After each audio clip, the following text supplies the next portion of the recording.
Brian Kelly, welcome to LSU. Welcome to the SEC and the expectations that are placed on you as one of the top paid coaches in college football with a opportunity to recruit all over the place and win championships. All right, year one though, what will it look like for an LSU football team that is one game under 500 since winning the national championship?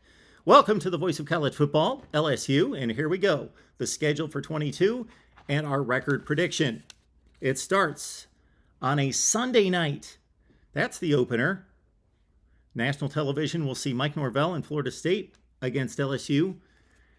And Brian Kelly's debut at the Superdome. So big non-conference game to start it out. Two brands that have seen better days.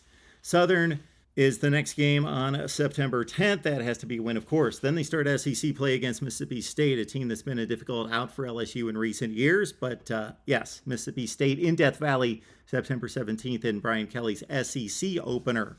New Mexico's a must-win on September 24th, of course, and then it's the first road game in the SEC for Brian Kelly and company at Auburn.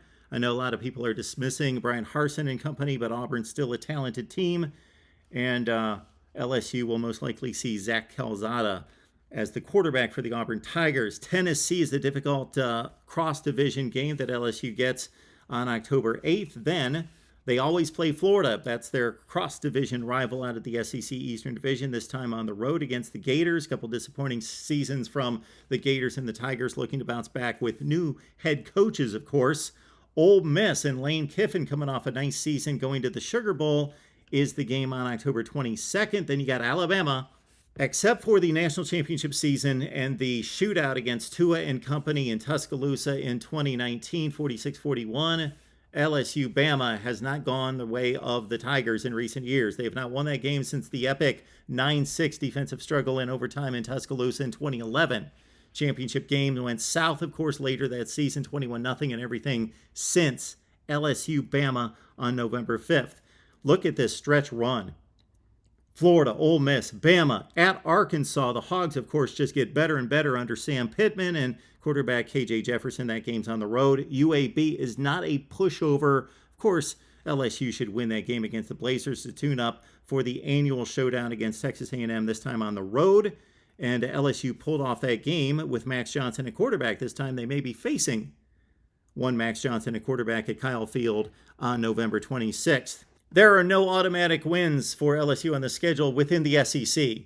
There's no Vandy, and there's no Vandy, and there's nobody else that's really a walkover in the SEC, and there's not even a Missouri or a South Carolina on the schedule. It is all difficult within the Western Division. There aren't any bad teams.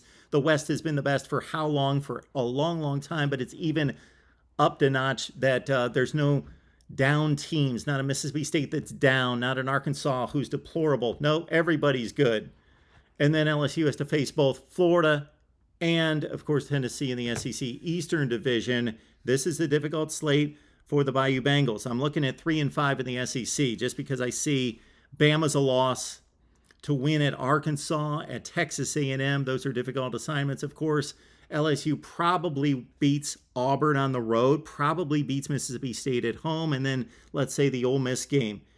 We're going 3-5 in conference for LSU, but they sweep everybody else to finish at 7-5 in Brian Kelly's inaugural honeymoon. He'll probably be able to make it through at 7-5 without anyone reasonable getting on Brian Kelly initially. But then after that, it's got to be much better than 7 wins for LSU football, of course.